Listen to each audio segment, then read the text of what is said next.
Yan, sinusunog ko yung mga ganyan.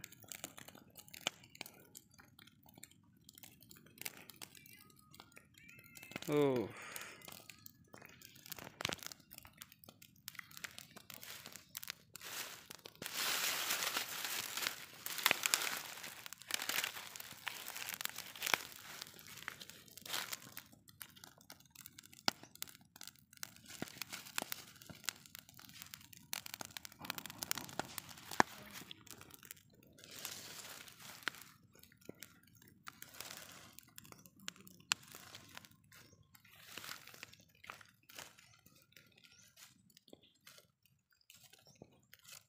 Yan, nagsusunog ako dito sa mga damo. Yung kinukuha ko kasi yung ganito. Yan o. Para gamitin ko din pang sunog sa iba. Yan.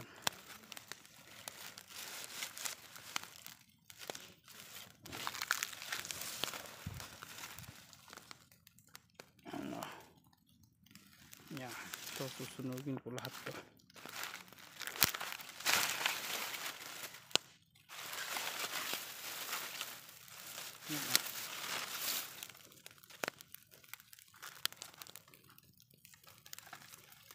Pagkatapos nakarekay na ganito, sinusunog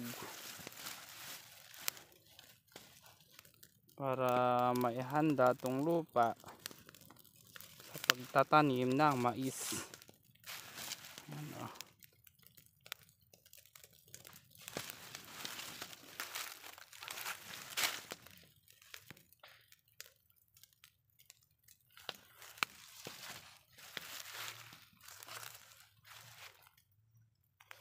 Pero dapat sana hindi ito sinusunog kasi isa din ito na fertilizer tong lupa.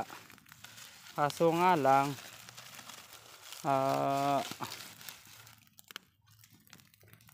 siyempre marami,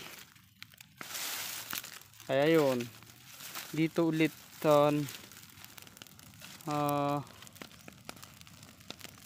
yung mga putun, yung mga ants dito sila nagbabahay, kaya kinakain nila yung tinatanim na mais.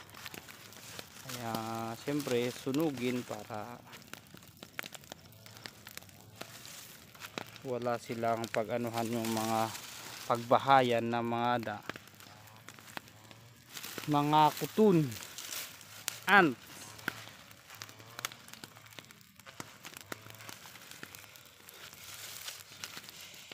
Yan, diba, nasusunog. Hindi lang kasi masyadong mainit ngayon, kaya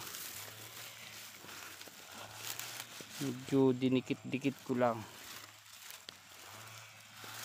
Malapit yung pagsunog ko, kasi kung halimbawa mainit at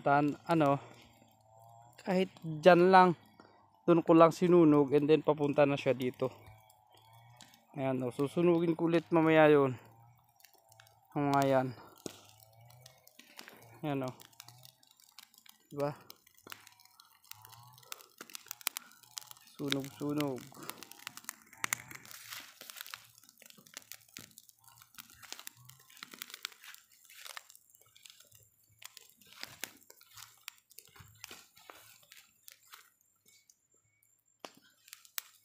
Para itong kaingin system ay dapat malinis,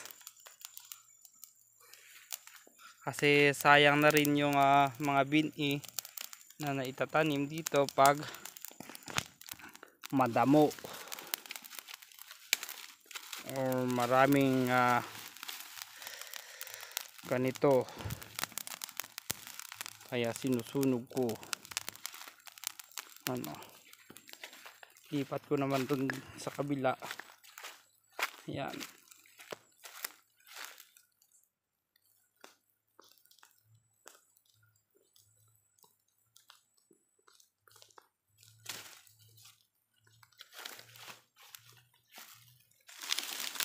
Yan. Lipat-lipat lang tong apoy.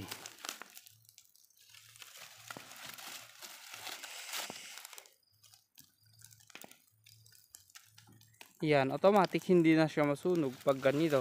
Ano? Dito ulit magtatago yung mga kuton pag hindi sila nasunog. Pag namatay na tong apoy. Ayan. Pero at least nabawasan.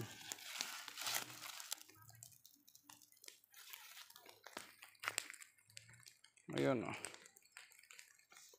Pa nasunog na yan.